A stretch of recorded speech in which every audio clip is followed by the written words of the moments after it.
Côte d'Ivoire est une et indivisible. Pour l'amour des enfants évidemment. Habitions la même cour, nos enfants jouaient dans l'amour. Au ciel espérance.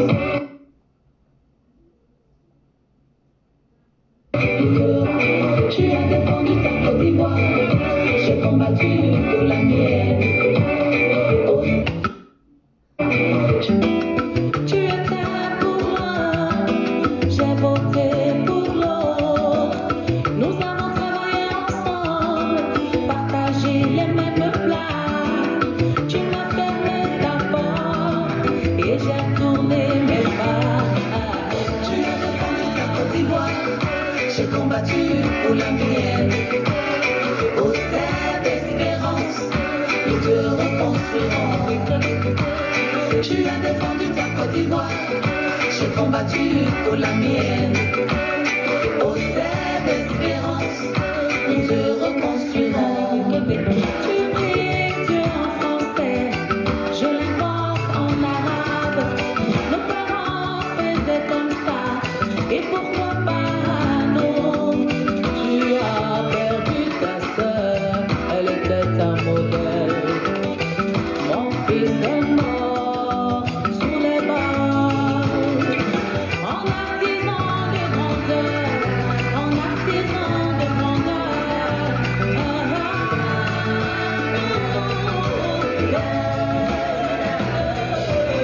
Tu as défendu ta Côte d'Ivoire, j'ai combattu pour la mienne. Au ciel d'espérance, nous te reconstruirons. Tu as défendu ta Côte d'Ivoire, j'ai combattu pour la mienne. Au ciel d'espérance, nous te reconstruirons. J'ai eu faim, tu as eu soif. Nous avons. Bonjour famille. Cécilia, ça va? Tu vas bien? Alors après tu m'envoies un message là, ok? Ou bien tu vois, tu prends mon numéro, tu m'appelles. Okoroji Okechuku, bonjour. Bonjour à Adi Denéa. Bonjour à Moke Etienne. Bonjour à tous ceux qui me suivent. Kasso, voilà, Madame Kasso, bonjour. Bonjour à la Dream Team. Bonjour à tous mes amis. Bonjour à toute la Côte d'Ivoire. Mesdames et messieurs, je suis Okosisi Baba Nicolo. Eti Okwe, Eri Okwe.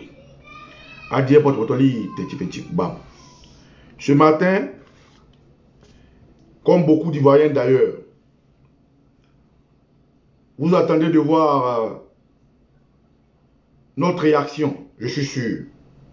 Et je sais que le ministre Charles Blé Goudé, lui aussi attend, en tant que bon communicant, le camp dira-t-on de bonjour le tché, de son adresse et de sa séance de travail avec son parti politique, le COGEP, dont hier ils ont fait la sortie politique. Je tiens à dire félicitations au COGEP parce qu'ils ont eu désormais un siège et je tiens à leur dire bravo pour leur entrée politique réussie qui est digne d'un jeune parti politique. Alors ce matin, j'invite le ministre Charles Blé Goudé à venir écouter ce que pensent nous, ses frères, nous, ses sympathisants, nous, ses compatriotes. Il faut qu'il vienne écouter ce que nous pensons de sa position actuelle. Voilà. Parce que je sais qu'il s'est pressé ce matin sur les réseaux sociaux. Le connaissant, c'est quelqu'un qui ne laisse pas les détails. Bonjour Maman Douche Kapokora. Je sais qu'il s'est pressé à aller voir la titrologie des journaux de Côte d'Ivoire. Je sais qu'il attend de voir le retour de sa position. C'est normal. Quand un homme adore l'autocritique, c'est normal. Alors, mesdames et messieurs, quand j'intitule mon direct ce matin de dire juste un caillou enlevé, c'est justement m'adresser au président du COGEP, au ministre Charles Blé Goudé, qui est notre BAPE national. Voilà. Pour lui dire que nous l'avons tous écouté. Nous avons vu la position qu'il a prise, qui est une position courageuse d'ailleurs, une position que on peut peut-être ne pas aimer ou aimer, mais c'est sa position. Et ce que j'apprécie dans cette position, c'est qu'il s'est assumé. Il s'est assumé et il a pris la peine de dire certaines choses au COGEP, de laisser entrevoir son point de vue au peuple de Côte d'Ivoire et de prendre une position. C'est ça un homme. Un homme, il ne fait pas l'équilibrisme. Un homme, quand il veut prendre une position, il prend une position, puis il assume. Et je pense que le président du COJEP, Charles Blé Goudé, a toujours pris des positions qu'il assume. Mais, comme c'est un homme politique et c'est un homme public, nous allons lui donner ce que nous pensons de cette position. Et parce qu'aujourd'hui, une fois qu'on met le nez dehors, il y a toujours, comme on le dit, hein, l'histoire de ce monsieur qui voyage avec son âne et sa femme enceinte et à qui on reproche soit pourquoi il n'utilise pas son âne pour marcher, pourquoi il ne met pas sa femme sur l'âne, pourquoi dans tout qu'on fait, tout ce que tu feras sur cette terre, les gens en parleront. Et pareil pour nous, tout ce que nous allons faire, de bien ou de mauvais, les gens en parleront. Donc, ancien, autorité, Bapé, notre Bapé national, je tiens à te saluer, mes respects, et puis encore Yako, hein, Yako pour tout ce qui t'arrive, Yako, parce que toi et ton mentor, le président Gbagbo, vous êtes détenus depuis bien longtemps. On ne vous laisse pas rentrer chez vous. Et derrière vous, vous perdez beaucoup de parents. Moi, pour moi, hein, vous êtes toujours en deuil. Pour moi, vous êtes toujours en prison. C'est pour ça que je ne me tape pas de vous lancer des pics, de vous faire des croche-pieds. Mais je préfère aussi, quand vous êtes en prison, souvent vous donner les nouvelles de dehors. Parce que des gens autour de vous ne vous disent pas tout. Voilà. Ils peuvent vous rapporter des choses, mais ils ne vous disent pas tout. Parce qu'ils sont dans vos chaussures. Donc j'ai intitulé mon direct juste un caillou à enlever.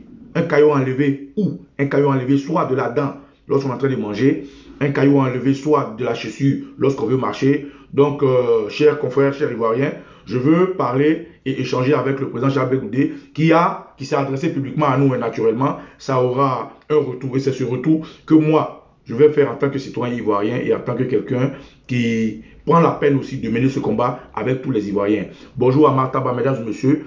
Avant de rentrer dans ce sujet-là, pour ceux qui n'ont pas écouté le ministre Charles Blé Goudé, on va l'écouter un peu. On va juste l'écouter un peu pour que je sois équilibré. Parce que hier, ils ont fait leur entrée politique et il s'est adressé au COJEP. Hein, voilà. Je pense qu'il s'est adressé au COJEP et aux Ivoiriens. Et comme je suis un Ivoirien, moi aussi, je vais lire ce qu'il a dit et puis je vais lui dire aussi ce que moi je pense en tant que citoyen ivoirien et en tant que critique. Bonjour Lina GPS, comment tu vas? Alors, voilà, nous allons tous l'écouter ensemble. Hein. Voilà, je vais faire avancer. Hein. Oui, c'est le camarade Blé Goudé, en tout cas, il y a assez de mouvements. Je voudrais vous saluer vous tous.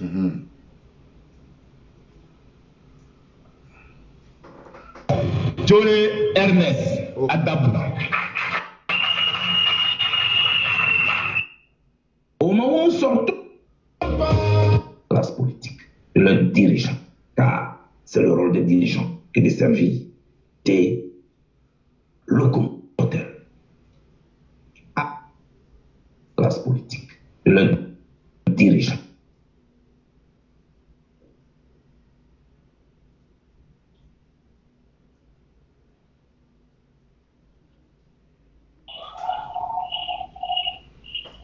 Oui, nous allons marcher. Attends, mon ami. À obtenir les conditions d'une élection transparente. Voilà. Et non violente. Je veux juste prendre. On va écouter un bout. Je voudrais particulièrement féliciter le président du comité d'organisation, Joël Poté et son équipe, qui ont travaillé d'arrache-pied. Hier, c'était l'inauguration du siège du COJEP. Aujourd'hui, c'est la rentrée politique pour réfléchir. La technique a essayé un peu de nous distraire, c'est les attaques de la page, mais je vais parler.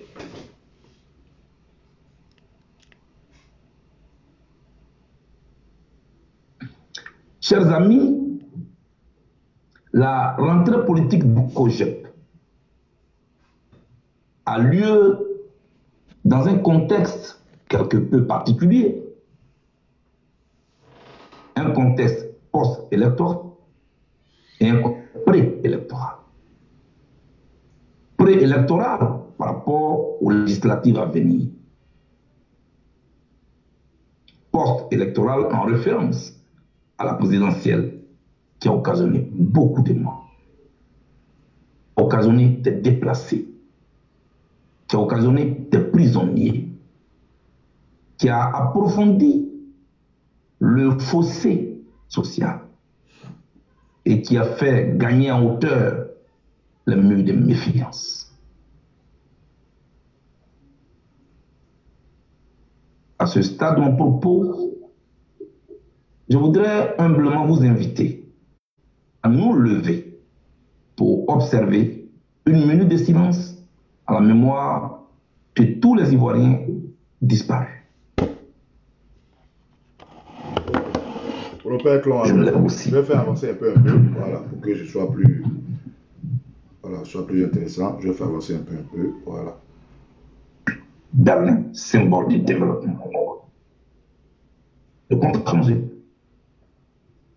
Ensuite, dans son objectif, avons-nous réussi, après un an de collaboration et d'exercice, à obtenir les conditions d'une élection transparente et non violente? La réponse est évidente, non. Puisque dans notre pays, l'élection présidentielle a été des plus violentes, au point même que la tête d'un être humain a servi à jouer au ballon. Je ne vais pas dire que nous avons échoué, mais nous n'avons pas pu atteindre nos objectifs, ni partiellement, ni totalement. En plus, la CDRP a changé de nature. Elle est devenue une plateforme à but électoraliste. Et moi, ce que j'apprends toujours à mes amis de COJEP et ceux qui me fréquentent, j'ai dit dans la vie, quand on ne peut plus et quand on ne veut plus, on doit dire simplement non.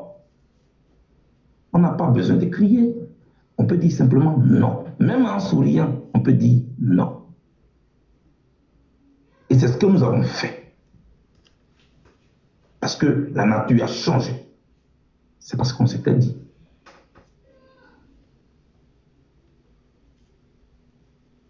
Et nous n'avons rien fait dans le dos de nos partenaires.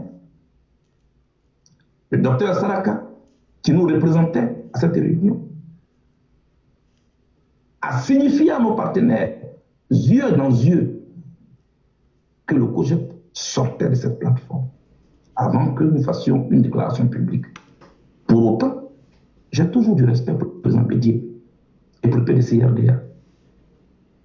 Le président Bédié qui a supporté notre voix, victime de blocus pendant des semaines, j'ai toujours du respect pour lui. Parce que pour moi, un désaccord politique n'est pas forcément un conflit. Par la plateforme ou des plateformes de l'opposition,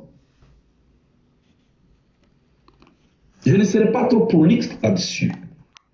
Parce que je ne suis pas du genre à venir exposer en public ce que nous avons eu comme travail à l'intérieur. Je trouve cela irresponsable. Donc je ne serai pas trop prolixe. Tout ce que j'ai pu vous dire, c'est que le mode de fonctionnement, le mode de prise de décision ne convenait plus au projet. Quand ça ne vous convient plus et que vous tentez d'interpeller vos partenaires et que ça ne marche pas, vous quittez là, simplement. C'est ce que nous avons fait. Alors, j'ai attendu des personnes me dire, le Boudé et le projet ont quitté l'opposition, ne sont plus des opposants. Non, non, non. Ce n'est pas notre présence au sein d'une plateforme qui nous confère notre statut d'opposant. Non, pas du tout. Ceux qui pensent ainsi se trompent lourdement et ils trompent l'opinion. C'est plutôt notre posture vis-à-vis du régime qui gouverne la Côte d'Ivoire, qui a l'effectivité du pouvoir. C'est notre posture vis-à-vis de ce régime-là qui nous confère notre statut d'opposant.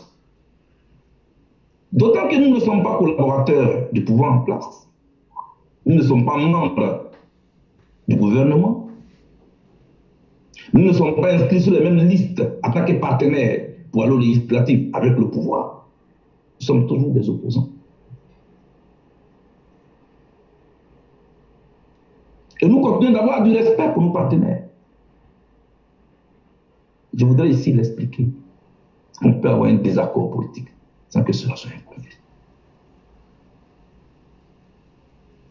C'est dans ces conditions-là que l'opposition a annoncé sa décision d'aller aux élections législatives. Et je sais que beaucoup m'attendent sur ce point-là. À l'annonce de cette décision, deux opinions se sont signalées tout de suite. D'un côté, ceux qui soutiennent et acceptent que l'opposition parte donc aux élections législatives, et de l'autre côté, ceux qui le refusent parce qu'ils ne comprennent pas. Une guerre des tranchées a été déclenchée contre la deuxième opinion qui ne voulait pas que l'opposition parte aux élections législatives. Et c'est une erreur. C'est une erreur que de diaboliser l'autre parce qu'il émet une opinion contraire. Je voudrais simplement dire ici que je ne trouve pas juste qu'on diabolise ceux qui tiennent la seconde position. Mais simplement, ce sont nos concitoyens, ou une partie de nos concitoyens, qui ne comprennent pas pourquoi, pendant qu'ils sont au cimetière en train d'enterrer leur corps, chaud dans leurs mains, on leur parle d'une autre élection, sans qu'ils aient une garantie éternellement. Est-ce qu'il n'y aurait pas de violence? Sans qu'ils aient une explication. Parce que ceux qui ne comprennent pas et qui crient leur désaccord, c'est leur droit. C'est un droit pour le peuple que de chercher à comprendre la trajectoire que sa classe politique ou ses leaders veulent lui faire emprunter. C'est un droit pour le peuple de s'indigner. C'est un droit pour le peuple de s'interroger. Et c'est un devoir pour la classe politique d'expliquer ses choix politiques. Parce que ceux qui ont été diabolisés ou qui sont en train de diaboliser, quand nous appelons en marche, c'est eux qui viennent. Quand on nous met en prison comme bâillonnés, c'est eux qui viennent nous soutenir. Donc ils ont le droit de savoir où nous voulons les mener. Et moi, je les comprends. Et je ne suis pas d'accord qu'on les diabolise. Parce qu'ils veulent comprendre. Et on doit leur expliquer pédagogiquement pourquoi. L'Ivoirien, il faut le connaître. Je ne prétends pas connaître tous les Ivoiriens, mais pour le peu que je sais, l'Ivoirien, quand il ne comprend pas, que tu lui expliques avec respect et qu'il te comprend, il fait chemin avec toi. Quand l'Ivoirien se sent considéré, il fait chemin avec toi. Quand l'Ivoirien se sent associé, il fait chemin avec toi. A contrario, quand l'Ivoirien se sent piétiné, humilié, et qu'il se rend compte que tu le regardes de haut, l'Ivoirien se dresse. Pour parler comme les Ivoiriens, on dit Ivoiriens n'aiment pas foutaise. Vous trouverez toujours des gens, quand vous diabolisez les autres, pour vous applaudir. Un petit cercle autour de vous, pour vous applaudir. Ce n'est pas ça. Je sais que chaque discours politique a son client. Tout comme au marché, chaque marchandise a son client. Même le gombo pourri a son client. Pour faire jongler. Même au marché, il y en a qui laissent le pain chaud. Et ils aiment le pain Godio. Au marché, même le pain Godio a son client. Chaque discours a son client. Mais est-ce normal d'agir ainsi? C'est la question. C'est pourquoi nous, au COJEP, nous avons initié une tournée d'écoute, une tournée de consultation. Allez écouter les autres, écouter leur part de vérité, entendre leurs préoccupations, entendre leurs douleurs, leurs cris. Je ne dis pas que nous avons rencontré tous les Ivoiriens. Je ne peux pas avoir cette prétention-là. Parce que, pour digresser un peu, il y a un monsieur qui m'appelle un jour, oui, allô Charles. C'est que tous les Ivoiriens ne sont pas contents. Il lui a dit, toi, tu as rencontré tous les Ivoiriens où? On est 25 millions. Toi, tu les as rencontrés où? Peut-être ceux que tu as rencontrés ne sont pas contents.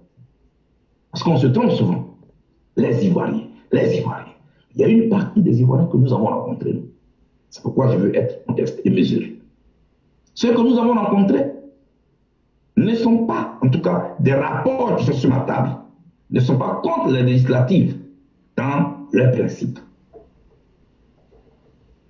Non, ils ont dit, mais nous, président, on ne peut pas être contre les législatives, c'est pas ça. Mais nous nous sommes sentis floués. Nous nous sommes sentis piétinés. Nous n'avons rien compris, on ne nous a rien expliqué. Le village était à 90 degrés. Donc il faut expliquer. Même au sein du COJEP, ce débat a eu lieu pendant des nuits, pendant des semaines. Combien de réunions Zoom n'ai-je pas fait avec mes responsables? Le COJEP, en tant que parti politique, avait sa position de principe, sa position de logique, qui se rapproche de la position de ceux qui ne comprennent pas les législatives. J'ai rencontré tant de personnes, j'ai écouté tant de personnes. J'ai même écouté des chefs de village au téléphone avec qui j'ai parlé, parce que je voulais comprendre.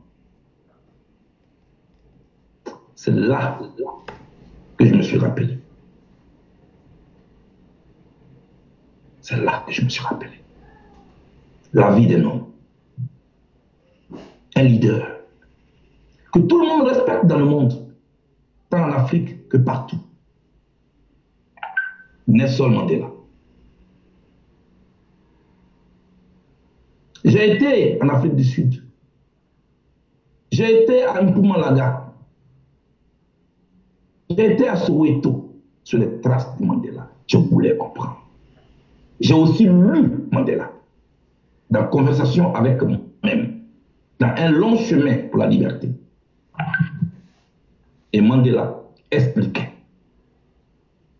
Arrêté en 1960 et 63 par là, Mandela, quand le régime de l'apartheid a voulu négocier avec lui, il a dit qu'un prisonnier ne négocie pas. Il a dit aussi, l'ANC refuse de négocier avec ce régime illégitime de l'apartheid. Dixit Nelson Mandela. Vous pouvez le lire, en conversation avec moi-même. Vous pouvez aussi le lire dans Les longs chemins de la liberté. J'ai été à Soweto. J'ai été discuter avec des compagnons de lutte de Mandela. J'ai fait 2 semaines en Afrique du Sud.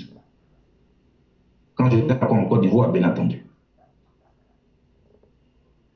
Et à un moment, l'Afrique du Sud a basculé dans la violence. Affrontement interethnique. Les Sud-Africains se tuaient, s'entretuaient. Comme c'est presque le cas en Côte d'Ivoire. Malheureusement. On me dirait peut-être que comparaison n'est pas raison. Et c'est ça aussi. C'est à ça que sert l'histoire. Pour nous permettre de comprendre le passé, pour mieux apprécier le présent et scruter l'avenir. Quand Mandela a vu que son pays basculait en prison, il a appelé un garde. Il lui a dit, je vais voir le chef de garde. Quand on lui a amené le chef de garde, il a dit, je vais parler au directeur de la prison. Un mois après, on l'a amené dans le bureau du directeur de la prison, parce qu'en prison, tout ne s'obtient pas tout de suite, c'est de quoi je parle. Dans le bureau du directeur de la prison, il lui dit, je vais rencontrer le ministre de la Justice pour discuter avec lui d'une question d'intérêt national. Mandela, dans ses habits de prisonnier, a été extrait nuitamment de sa cellule de prison, conduit dans le Cap, chez le ministre de la Justice, il s'appelait Kotsi. C'était sous Peter Botha, pour votre information. Lorsque le ministre de la Justice lui demande pourquoi il voulait le voir, et que Mandela dit, je vais discuter avec Peter Botha, le président de la République de l'Afrique du Sud.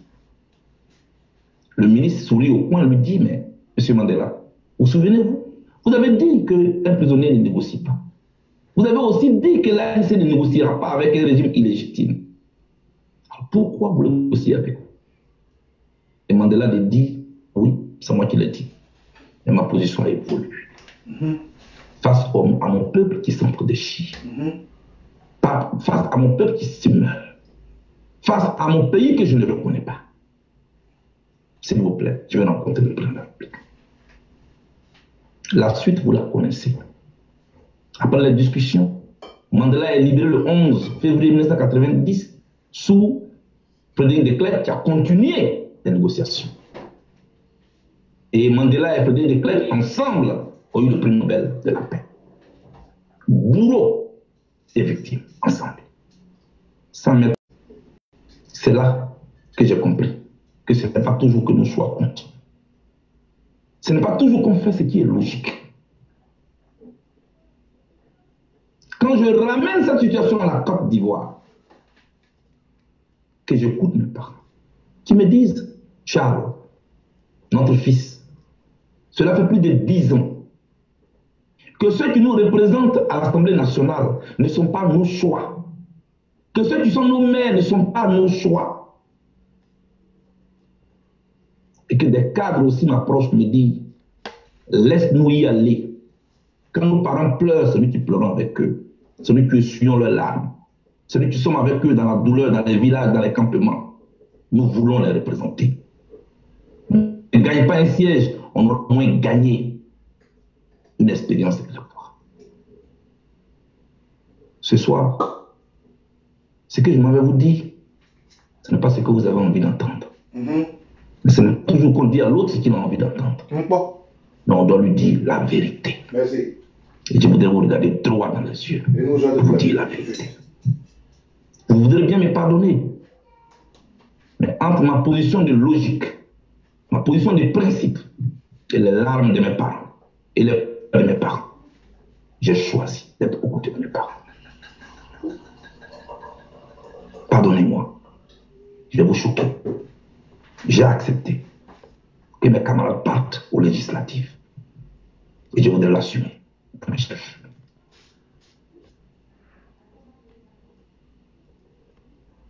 Ce qui nous lie,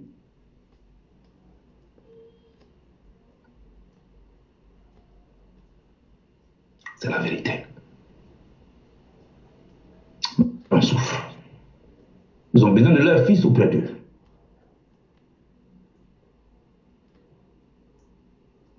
Et je vais l'assumer. Et je serai à côté de mes camarades qui ont décidé d'aller aux élections législatives. Et je serai avec eux dans les villages, dans les campagnes. J'ai compris que ce n'est pas toujours qu'on fait ce qu'on veut. Nous sommes en pour notre nation. Je ne suis pas Mandela. Non, je n'aurai pas cette prétention. Et j'ai écouté les pleurs. Et j'ai accepté que mes amis partent aux législatives. Oui, je serai avec eux à Saïwa. Je serai avec eux à Agoville. Merci, merci, président. Je serai avec eux à Diokoué. Merci, président Chablé Goudé. Je serai avec eux à Lakota. Grand frère, on a compris. Ivoirien, Ivoirienne, je suis, pour ceux qui viennent de se connecter à ma page pour la première fois, je suis Okosi Baba Nicolo. Etio Okwe, Erio Okwe. Adien Potopotoli, Techipentif. Je suis Ivoirien et aujourd'hui j'ai choisi de faire comme la moderne, c'est venir à la moderne, tout le monde qu'on veut parler on fait sur internet, de m'exprimer avec des camarades avec lesquels aujourd'hui nous sommes dans une confédération, la Dream Team. Et au-delà de ça, en tant qu'Ivoirien qui souffre, je porte ma voix et puis j'essaie moi aussi d'apporter ma pierre à l'édifice dans ce débat qui est de la démocratie de la Côte d'Ivoire. Aujourd'hui, nous avons suivi des modèles. Nous avons observé la démarche de certains dévanciers et parmi eux, nous avons fait nos choix. moi, mon choix s'est porté sur la démarche du président Gbagbo. Donc, par ricochet, la démarche du ministre Charles Blé Goudé, qui est son plus fidèle disciple. Parce que c'est des hommes qui se disent et qui disent la vérité. C'est des hommes qui peuvent te regarder et puis te dire quand ils ne sont pas d'accord, comme Blé Goudé même le dit, hein, avec sourire. Et comme moi j'ai l'habitude de le dire dans la vie, le hasard, ça n'existe pas. Tout a une explication. Que ce soit spirituel, que ce soit métaphysique ou physique, ou que ce soit scientifique, tout a une explication spirituelle. Bonjour Donald Premier. Frère, aujourd'hui, moi aussi, avec sourire, comme le dit le ministre Charles Blé Goudé, yeux dans les yeux, je vais lui dire que je dis non. Bapara, le génie de port, le libérateur, ouais, aujourd'hui là, moi, Baba Nicolo, je dis non. Moi aussi, je te regarde dans les yeux, comme tu as dit, avec un sourire, on peut dire non. Avec un sourire, je dis non à ton choix aujourd'hui. Je dis non parce que tu as parlé des larmes de tes parents. Tu as dit beaucoup de choses.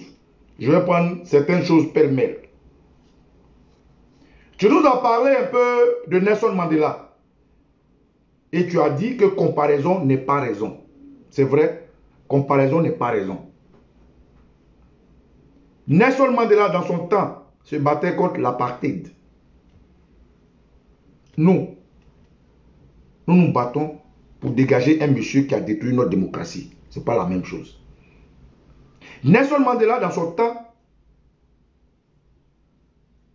avait un choix entre des blancs qui sont venus prendre leur pays, qui les vassalisent, qui l'ont mis en prison, et qui ont mis son peuple en palabre, en train de s'entretuer. Eux, 27 années de prison, 27, 1, jusqu'à 27 années de prison. Tout ce qu'il a dû subir, tout ce qu'il a dû vivre, 27 années de prison. Dans l'apartheid,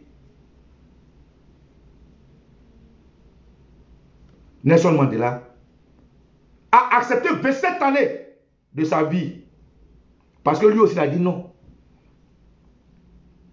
27 années, 27. Parce qu'il a dit non.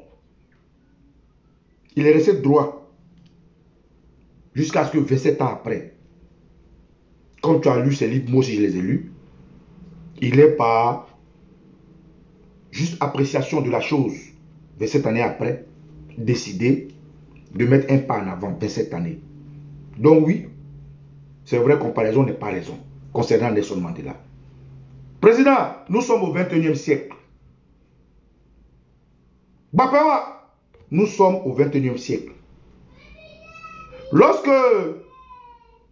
dans ta fougue, tu haranguais les foules, Internet n'existait pas comme ça. Avant, c'était les E5, c'était les Skype, Internet n'existait pas comme ça. Mais tu arrivais à mettre dans notre cœur cette joie incalculable, incommensurable. Cette joie que, à jamais de notre vie, nous ne pouvons te rembourser le prix.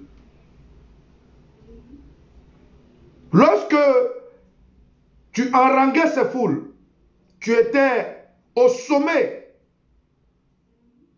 de cette lutte-là. Au sommet, tu l'es toujours, hein? Je ne te dénie pas ça. Il n'y avait pas ta famille. Il n'y avait pas les larmes de ta famille. C'était nos larmes, nous tous. Ah, aujourd'hui, les choses ont changé. Ça, c'est sûr. Comme tu as dit toi-même. Entre les larmes de ta famille et ce qui est logique, tu préfères les larmes de ta famille. Bon, et nous, nos larmes, là, on n'est pas de ta famille. Parce que dans ton développement, tu as expliqué qu'il ne faut pas jeter des pierres à ceux qui ne sont pas d'accord. Parce qu'il faut leur parler. Il faut leur expliquer. Nous, qui ne sommes pas du COGEP, qui va nous parler, qui va nous expliquer. Parce que Si tu as remarqué, c'est parce que tu as vu que les hommes politiques, ceux-là qui portent notre voix, ceux-là pour qui on est un pilier, ne nous ont pas expliqué. C'est parce que tu as très bien dit que l'Ivoirien n'aime pas foutaise. Tu l'as dit. Azen, Babawa, tu dis l'Ivoirien n'aime pas foutaise. Mais ça là, ce que tu viens de dire là, c'est une foutaise.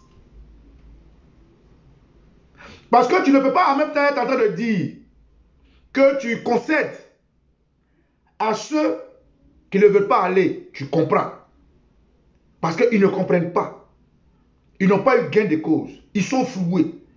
Et puis dans le même temps, tu as adressé au COJEP pour dire tu choisis les larmes de tes parents par rapport à ce qui est logique. Mais c'est parce que ce n'est pas logique que des gens ne nous expliquent pas les choses que tu reconnais qu'on a raison, non? Ou bien, doyen, c'est parce que ce n'est pas logique que les gens ne nous expliquent pas les choses que tu reconnais qu'on a raison. Et que tu demandes aux gens de ne pas nous lapider. C'est parce que tu reconnais que ce n'est pas normal que nous soyons tous un peuple, que nous soyons tous contre ce qui nous arrive et que des gens nous regardent de haut, que tu as dit et tu conseilles aux gens de ne pas nous lapider, que notre position est normale. Alors, si tu reconnais la logique de notre revendication, si tu reconnais la logique de notre douleur, pourquoi, pour le COJEP, tu dois aller essuyer leurs larmes et nous, nos larmes là, qui va essuyer? Grand frère, ça c'est une foutaise. Nos larmes là, qui va essuyer? Ou bien comme nous, on n'est pas du COJEP, tu ne nous as pas choisi. Mais nous, on t'aime naturellement. Nous, on t'aime parce qu'à un moment donné de notre vie, tu étais là pour nous. Nous, on t'aime pour le bapé que tu es. Ou bien, comme il n'y a plus de casquette, nous, tu ne nous parles plus. Non. Autorité, tu as zaï. Ouais. Tu as expliqué, tu as parlé de Nelson Mandela. Et tu as voulu nous faire comprendre que, en évoluant, les choses changent. Tu as parlé de logique. Eh bien, je vais te parler de logique aussi. Ton compagnon de feu Sissoko Guillaume a pris les armes parce qu'il trouvait une situation, selon lui, pas normale. Lorsqu'il a pris les armes, les Ivoiriens sont morts. La logique voudrait qu'aujourd'hui, Sissoko Guillaume soit en prison. Ça, c'est la logique. Sissoko Guillaume a pris des armes contre la Côte d'Ivoire, son peuple, protestant qu'il y avait une illégalité. La logique voudrait que Sissoko Guillaume soit en prison. Est-ce qu'il est en prison? Non. La logique voudrait que toi, en tant que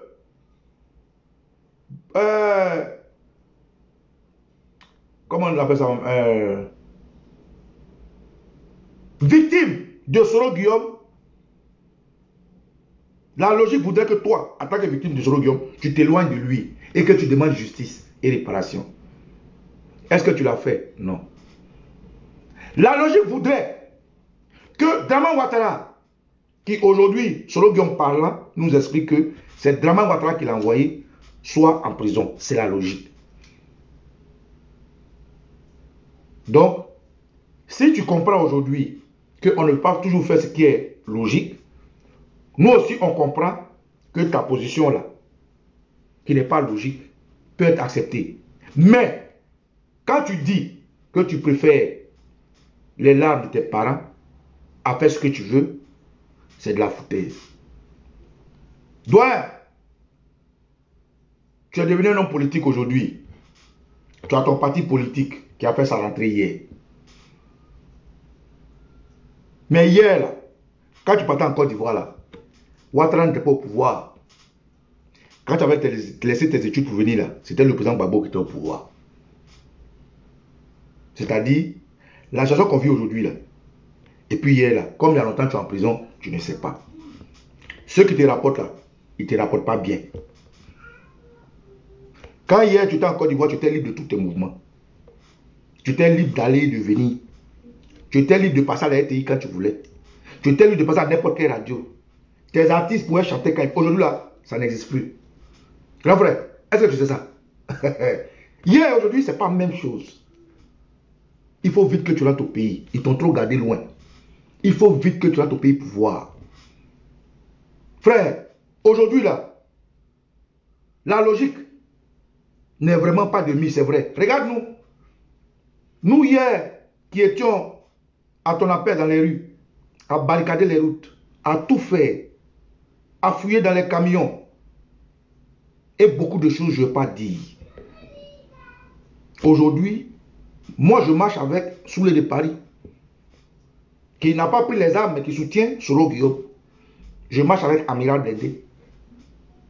Aujourd'hui, je marche avec les Charlie Black Legends, les Marie Chantal Durand, qui sont du PDCI. Le PDCI hier,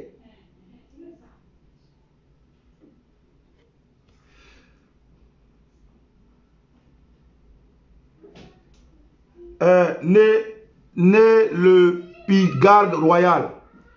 Donc, cette question-là, va regarder mes vidéos, tu vas comprendre. Hein? Voilà. Ok? C'est ton choix. Hein? Tu vas le c'est ton choix. Moi aussi, c'est mon choix. Donc, cette question, je l'ai déjà expliquée. Je ne reviens pas dessus. Mais il faut visiter mes vidéos, tu vas voir, hein, camarade. Si aujourd'hui, nous avons compris que nous, nos sentiments personnels ne comptent pas, c'est parce que nous aussi, on a réalisé que ce n'est pas toujours on fait ce qui est logique. Autorité, Bapewa, si aujourd'hui, nous, on a réalisé que mes sentiments ne comptent pas, que la Côte d'Ivoire est au-dessus de nous, là, c'est parce que nous aussi, on a réalisé que ce n'est pas toujours on fait ce qui est logique. Mais ce qui est illogique qu'on fait a un objectif. Quel est cet objectif? Pourquoi aujourd'hui, et des bourreaux et des victimes dépassent leurs problèmes de personnes pour se mettre ensemble? Pourquoi aujourd'hui, et des gens qui m'ont frappé, des gens que j'ai frappés, dépassent leur intérêt personnel pour se mettre ensemble? C'est parce que si on doit choisir quelque chose qui est illogique, il faut que cette chose soit au moins rationnelle. Même si c'est illogique, il faut que ce soit rationnel. Il faut que c'est un objectif.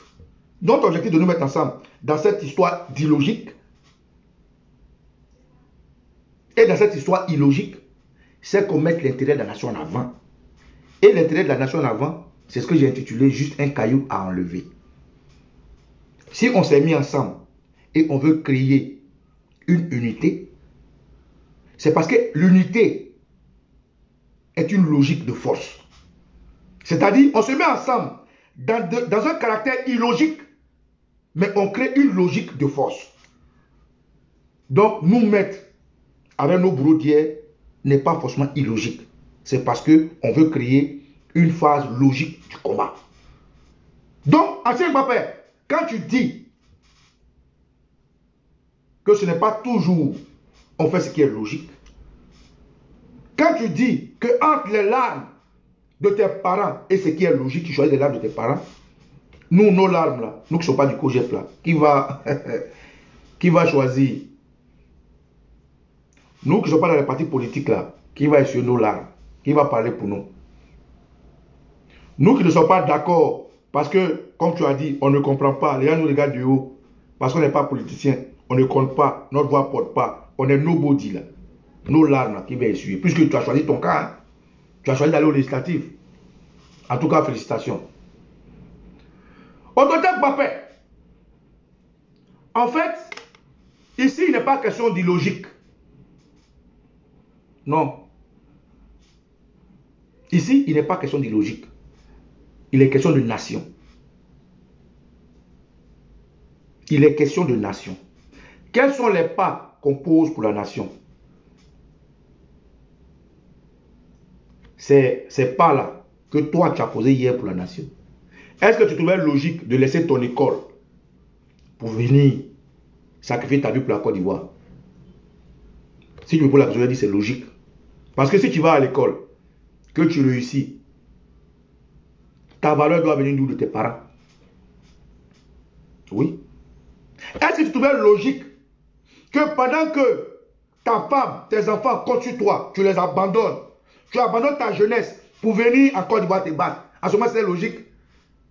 Je vais te dire oui, c'était logique. Parce que tout ce que tu vas réaliser, tout ce que tu vas avoir dans tes études, tu seras obligé d'aller dans ton pays. Donc cette décision, quelqu'un d'autre, dans notre position, dirait que c'est logique. Mais d'autres personnes qui sont contre toi diront que c'est illogique. Donc là, la question ne se pose pas. Parce que ce qui est illogique, peut-être pour certains, peut être logique pour d'autres. Ta décision, ça là, c'est logique pour le COJEP. C'est logique parce que c'est un parti politique qui doit exister. C'est logique parce que ce parti politique, tu travailles avec des amis dont la majorité veulent aller aux législatives. Tu n'as pas le choix, donc c'est logique. Sinon, hors du COJEP, c'est illogique. Autant, je ne sais pas si on se comprend. Pour le COJEP, c'est logique parce que vous êtes un groupe de personnes, vous travaillez ensemble. Le COJEP est un parti politique, on le crée pour avoir le pouvoir.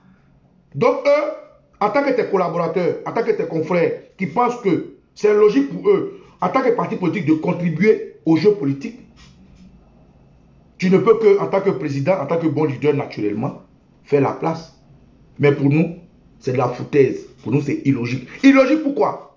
Illogique parce que tu es encore en prison. Illogique parce que tu as encore tes deuils à faire. Les élections, c'est une histoire de joie. En tout cas, en tant qu'Adoukrou, les élections, c'est où il y a la joie, on fait des élections. Alors que toi, tu es en deuil. Tu es encore en deuil. Tu as ton papa, paix à son âme, que tu dois l'enterrer. Tu as tes frères que tu as perdus, pour certains qui ici, pour certains qui sont au pays. Toi, leur mentor, tu es en deuil. Donc, tes partisans devaient être solidaires de toi. Ils devaient comprendre que tu ne peux pas jouer des jeux de joie. Non. Les élections, quand on fait des élections, c'est dans la joie qu'on fait les élections. Donc ça là, c'est illogique. Attends, nous qui sommes hors du COJEP. Babawa, le génie de mort, de libérateur, c'est foutaise. Ah, donc, tu avais dit que le COJEP était un jeune mouvement. Bonjour, Dieu Kuiper. Tu avais dit que le COJEP était un jeune mouvement. Tu avais dit que le COJEP devait prendre le temps de bien se structurer. Tu avais une vision pour 2025. 2025 est déjà arrivé. Autorité Blé-Goudé. Charlie, est-ce que 2025 est déjà arrivé? Mais tu n'as pas dit que tu allais préparer le COJEP. Vous allez vous préparer pour 2025. Tu n'as pas encore fait tes deuils. Tu n'as pas encore fini tout ça là. Ces pays-là même, on ne sait pas si c'est bouclé. On dit, ben, tu n'as pas fini tout ça, le doigt. Tes amis doivent être solidaires de toi. Oui. Tes camarades qui te battent là. C'est pour leur intérêt que tu nous as abandonnés. Nous, qui ne sommes pas du COJEP. Tes amis là, si eux ils sont logiques, ils doivent soutenir leur chef que tu es. Leur chef est en deuil. Leur chef n'a pas encore fini son deuil. Élection, on le fait dans un moment de joie. Leur chef n'est pas encore entré en Côte d'Ivoire. Leur chef doit retrouver son sol. Si tes amis de combat sont tes vrais amis, des vrais combattants, ils doivent t'attendre. Tu n'avais pas à faire ce choix-là pour eux. Donc nous qui ne sommes pas du COJEP, tu nous abandonnes. Tu vas au législatif. Tu sais pourquoi on ne veut pas aller au législatif? Je vais te dire. Autorité. On va au législatif parce que Ouattara est un caillou dans notre chaussure. Nous, on ne veut pas aller au législatif parce que Ouattara est un caillou dans notre chaussure. Ce n'est pas une histoire de logique ou bien une histoire de choix de l'art, non. On ne veut pas aller aux élections parce que Ouattara est un caillou dans notre chaussure. Bonjour sur la question là.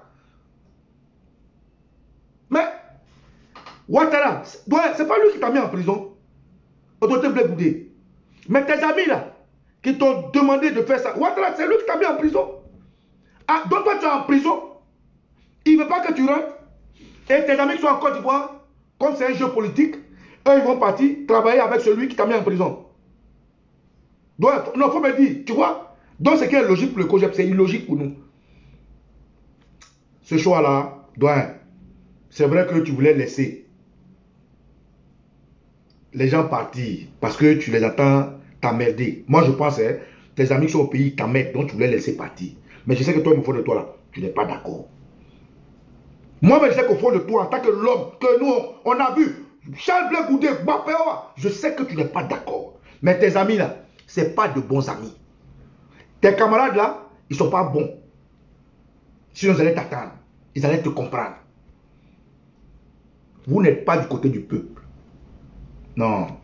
Cette fois-ci-là, le COJEP n'est pas du côté du peuple. Le COJEP est du côté du COJEP.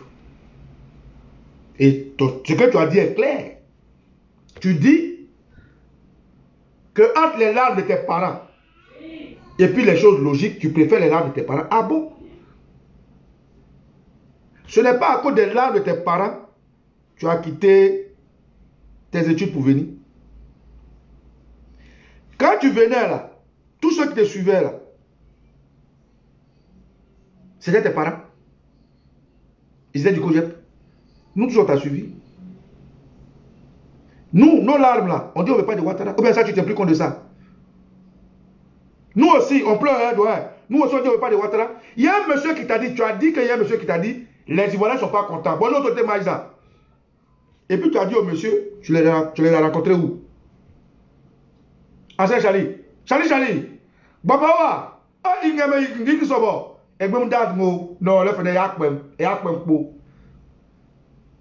Tu dis, il y a un monsieur qui t'a dit que les Ivoiriens ne sont pas contents. Et puis toi, tu leur as dit, est-ce qu'il a rencontré les Ivoiriens? Mais le monsieur, il n'a pas tort. Quand nous tous, on se battait du président Laurent Gbagbo, là, on se battait en Côte d'Ivoire, là, est-ce que tous les Ivoiriens étaient contents de lui? Non. Mais on voulait avoir une position tranchée. Donc, c'est pas possible que tu rencontres tous les Ivoiriens. Donc, quand le monsieur dit que les Ivoiriens ne sont pas contents, toi, tu dis non, est-ce qu'il a rencontré tous les Ivoiriens? Tu dis que ceux que vous avez rencontrés ne sont pas contre les législatives. Les dossiers que tes amis au pays t'ont envoyés là, parlent des Ivoiriens qu'ils ont rencontrés qui ne sont pas contre les législatives, c'est vrai. Mais et ceux qui sont contre les législatives, ils ne t'ont pas envoyé leur dossier.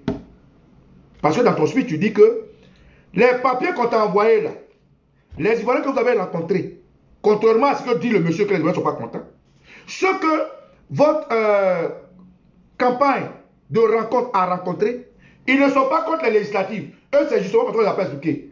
Mais ce n'est pas vrai, président. C'est pas vrai. Il y a des Ivoiriens qui sont contre les législatives, dont moi. Dont beaucoup.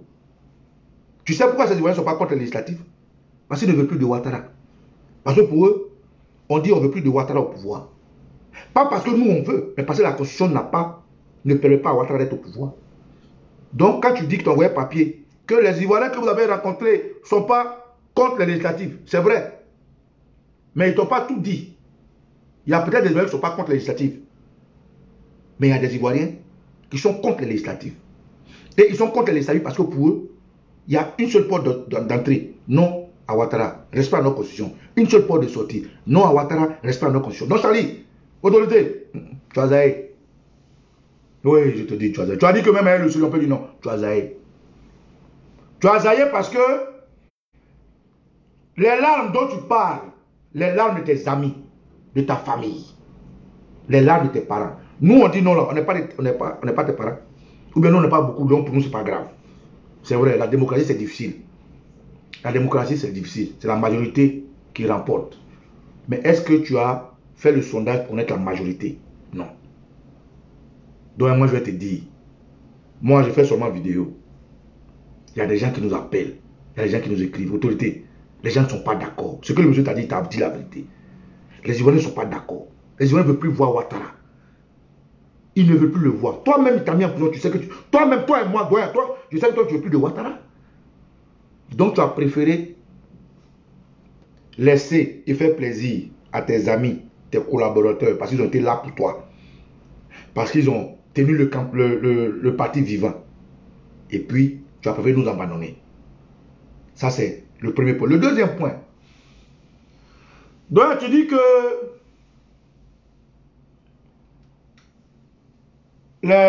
tu t'es retiré, tu as retiré le COJEP des plateformes politiques. Et puis la raison que tu donnes, je vais te dire la raison que tu donnes. Tu dis, tu as retiré le COJEP des plateformes politiques parce qu'au départ, c'était une plateforme politique non idéologique à but non électoraliste. C'est ce que tu as dit, hein? J'ai pas écouté ton truc. Tu dis, bon, le COJEP s'est retiré des plateformes parce que ces plateformes-là étaient non électoralistes. Ça veut dire que vous avez adhéré pour vous battre pour avoir des conditions à cause du peuple ivoirien qui veut être tranquille, c'est-à-dire des conditions de paix, celui d'Aninana. Dans le même temps, tu te retires d'une plateforme dans laquelle tu as adhéré pour une raison non électoraliste, et dans le même temps, tu te retires et toi, tu vas aux élections. Ouais, à toi aussi. C'est que vous foutez ça là. Ouais, c'est qu'elle foutait ça là. C'est toi qui as dit, hein. Tu dis, tu as retiré le COJEP de la plateforme non idéologique, parce que le but de cette plateforme était non électoraliste. Et que par la suite, le mot de désignement, quand cette plateforme a changé, c'est-à-dire est devenue électoraliste, le mot de désignement des candidatures et beaucoup de choses que tu n'as pas envie de mettre en public a changé. Donc, toi, tu t'es retiré. Donc, pourquoi alors? Pourquoi tu te retires d'une plateforme dans laquelle tu es rentré, qui avait une raison non électoraliste, qui a changé, qui est devenue une plateforme non idéologique à raison électoraliste? Tu te retires et toi, tu vas aux élections. Ouais, c'est la foutaise. Toi, tu dis les gens n'aiment pas foutaise. Nous, on n'aime pas cette foutaise-là. En fait, tu as fait la littérature. Dans ce que tu as expliqué là, tu as fait la démagogie et tu as fait la littérature. C'est-à-dire scientifiquement, tout ce que tu as dit là, c'est zéro. Et tu as bien fait de parler de logique et d'illogique. Parce que tout ce que tu as dit là, dans le COJEP, peut-être c'est logique. Mais hors du COJEP, c'est illogique. Ce n'est pas rationnel. Non, loin. Parce que si tu te retires d'une plateforme qui était au début non idéologique, pour des élections non électoralistes, et que eux maintenant ils décident d'aller aux élections, et que tu te retires, normalement la logique voudrait que tu n'ailles pas aux élections. Maintenant, pourquoi toi tu te retires et puis tu vas aux élections? Parce que tu as choisi les rangs de tes parents par rapport à ce qui est logique. Donc c'est pas bon. Ça c'est le deuxième point. Le troisième point pour finir. Autorité, Charlie. Bon, on fait comment maintenant? Tu as parlé aussi des garanties. Hein? Quand tu nous défendais, quand tu défendais ceux qui n'allaient pas, tu as parlé des garanties. Quelles sont les garanties que le COJEP a pour protéger ses militants? Quelles sont les garanties que le COJEP a pour voir son président en Côte d'Ivoire? Quelles sont les garanties que le COJEP a pour, une fois que les résultats seront donnés, pouvoir avoir sa victoire? Quelles sont les garanties? Autorité, j'ai beaucoup de choses à dire. Mais comme j'ai dit, tu es en prison. Tu vis une réalité que je ne vis pas. Tu es privé de tes libertés. Tout comme le président Gbagbo, comme tous les exilés, comme tous ceux qui sont en prison, comme tous ceux qui sont morts, comme aujourd'hui ceux qui sont blessés. Mais je sais que cette vidéo-là, forcément tu vas la voir. Et je l'ai fait parce que je sais aussi que ce matin, quand tu vas te réveiller, ton premier réflexe sera d'aller regarder qu'est-ce que les gens ont dit de ton speech. Et moi, comme je suis le partisan du président Laurent Gbagbo, et que tu es mon doyen, tu es mon vieux, tu sais bien que je t'aime bien, je te dis, moi aussi, yeux dans les yeux, que tu as les foutaises. Ça là, Ivoirien n'est pas foutaise, donc j'aime pas les foutaises. Donc Charlie, autorité, Bapawa, désolé de quoi? En tout cas, le monsieur qui t'a dit que les Ivoiriens ne sont pas contents, il a raison. Donc les papiers, ils t'ont envoyé là. Le docteur Saraka ne t'a pas envoyé tous les papiers. Il a oublié de t'envoyer nos papiers. Nous n'allons pas aux législatives. Mais on ne fera pas comme tu dis, hein, fourmi maillant sous colatier. Nous n'y allons pas. Nous, la société civile, nous qui ne sommes pas d'accord, nous qui disons que Ouattara doit partir un point trait, il n'y a pas d'autre débat. Nous allons nous poser nos pas pour que Ouattara sache que nous ne le reconnaissons pas. Nous ne l'aimons pas. Pas parce que c'est lui, parce que la France qui t'a mis en prison est avec lui encore. Mais vous qui allez aux élections législatives, bonne chance à vous, bon vent. Parce que pour nous, Ouattara est juste un caillou à enlever. Il n'y a pas autre chose. Doyen, ce que tu as expliqué là, tu veux faire comprendre aux Ivoiriens que si tu marches, qu'il y a un caillou dans ta chaussure, tu peux marcher avec. Que c'est illogique de marcher avec un caillou dans sa chaussure. Mais comme on est pressé, ou bien comme on a un problème, ou bien comme on n'a pas le choix, ou bien comme ton enfant pleure, ou bien ta famille pleure, le caillou là doit être dans notre chaussure à marcher avec. Non. Nous, on te dit que si on doit marcher, on doit lever le caillou dans nos chaussures. Si on doit marcher bien, là, quel que soit le problème qui se met devant nous, le caillou là, on doit lever dans notre chaussure. Donc le caillou de Ouattara là, nous allons nous arrêter dessus. Tu vas me proposer, tu vas me dire, ah petit, mais tu proposes quoi? Notre proposition, on vous a déjà dit. On vous a dit. De la même manière, on a pu sensibiliser les Ivoiriens pour aller au stade. De la même manière, on a pu sensibiliser les Ivoiriens pour la désobéissance civile. C'est de cette même manière-là, au lieu que vous allez dans les hameaux, dans les villages, écouter les gens là, allez dire aux gens de s'apprêter que toute la Côte d'Ivoire doit se battre pour avoir le départ de Ouattara. Voilà ce que nous proposons. Et nous pouvons le faire. Dans aucun pays, pour le grand intellectuel que tu sais que dans aucun pays, personne ne viendra faire la bataille à notre place, c'est nous. Et toi, tu as une teinture de lutte qui nous a amené hier à nous battre, donc tu ne dois pas être surpris de cette position. Donc notre position là, c'est parce qu'on a vu tes pas hier, nous avons copié sur toi, donc il fallait rester dans ça. Ouattara t'a mis en prison. Il ne veut pas que tu rentres en Côte d'Ivoire. Le président Gbagbo est en prison. Tes frères sont en prison. Tous ceux qui t'ont soutenu sont en prison. Les militaires sont en prison. Tes frères sont en exil. D'autres sont morts, blessés. Tout ça, là, tu as cité. Mais malgré ça, tu préfères ce qui est illogique à ce qui est logique. C'est-à-dire, tu préfères les larmes de tes parents à une position logique. Ça te fait mal, mais tu n'as pas le choix parce que les gens du COGEP veulent aller. Angin, il fallait les laisser aller. Et puis tu as laissé mettre en droiture. Nous, on a été relevés. Parce que ce qu'on fait, c'est pas pour aujourd'hui, c'est pour demain. Je suis au Kosovo Nicolo. Et tu au quoi? Et au quoi? Adja pour l'autorité. Baba, faut pas te fâcher, ancien. Mais je ne suis pas derrière toi, c'est parce que tu as Zahid. Comme je ne sais pas comment faire pour te joindre, je viens te dire ça ici. On est ensemble. Donc, ceux qui me posent la question de savoir, vous proposez quoi là? Je vous ai dit, ce que je propose là, c'est que de la même manière, on a pu courir à gauche et à droite pour remplir le stade. De la même manière, on a pu courir à gauche et à droite pour que les Ivoiriens amènent Ouattara sur la table. C'est de cette même manière-là qu'il faut toujours rester dans cette position pour que Ouattara parte. C'est la France qui est derrière Ouattara, il n'y a pas autre chose. C'est la France qui a mis Blé Goudé en prison. C'est la France qui a mis Babo en prison. C'est la France qui fait nous prisonniers. C'est la France qui nous tue. Donc, de quoi vous parlez? J'ai fini. Allez, que Dieu bénisse la Côte d'Ivoire. Charlie, tu as déconné, hein? Moi, j'ai fini par là. Quand tu dis on se parle bec. Moi aussi, je te dis ce que je pense. Donc, c'est facile à Jamal Zahir. Kojep, je ne suis pas avec vous. Allez, que Dieu vous bénisse.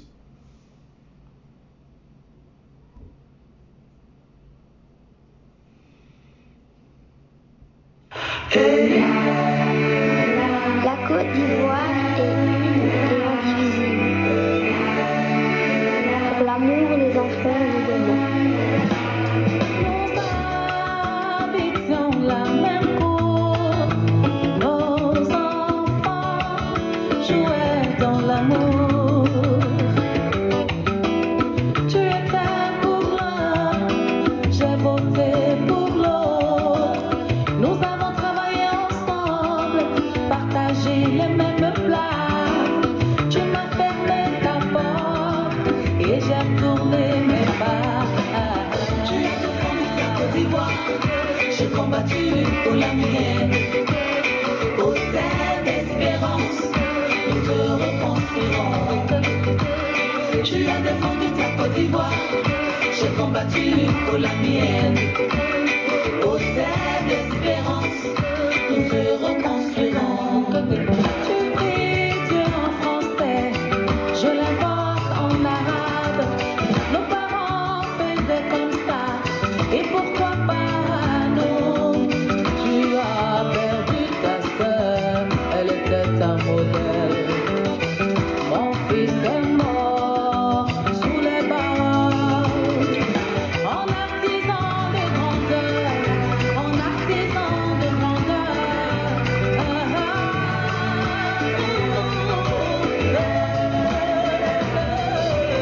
Tu as défendu ta Côte d'Ivoire, j'ai combattu pour la mienne.